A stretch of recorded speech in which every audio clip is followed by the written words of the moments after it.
असलामकुम। हाँ जी वीरो, की हाल चाल है? ठीक हो? सब खरीद नालगे तो मैं भी ठीक अलहमदुल्ला। अज है जी अफतारी का टाइम है। व्लॉग का छोटा शॉर्ट बनाना है, ठीक है। ए देखो, अज चलना टिक्का, चिकन टिक्का, ठीक है।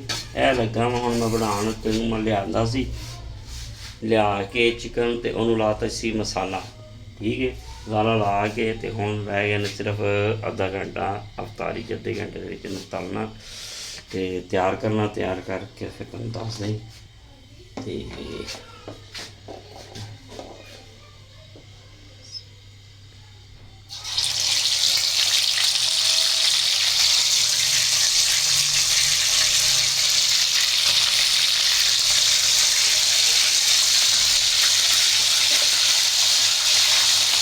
लो जी चलना शुरू हो गया।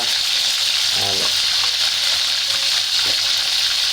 तो शॉर्ट वीडियो पावे सारे ने लाइक करना, शेयर करना, सब्सक्राइब करना, ठीक है। तो कावल लाजमी कराया करो, देखा करो, याद भी कर दो तुम कोई कमेंट च दसना। सारे ने कमेंट लाजमी कराया करो, अच्छे अच्छे करा ना कमेंट लाजमी, ठीक हो गया। हाँ जी यह देखो कि तलना शुरू हो गया। चेक कर ले दस्तकार फ्राई पैन, ठीक है।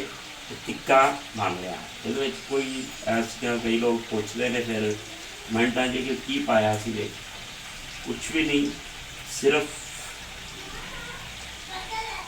टिक्का मसाला तो नींबू तो नमक, बस।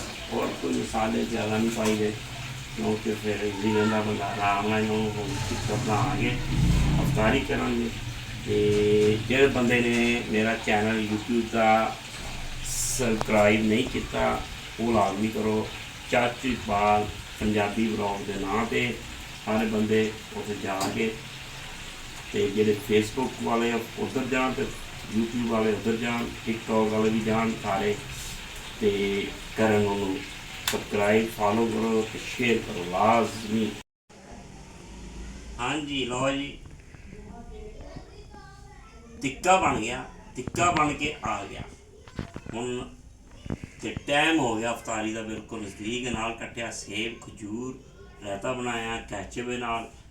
रोज़ा खोलेंगे आराम नाल सुकून नाल। रोज़ा खोल के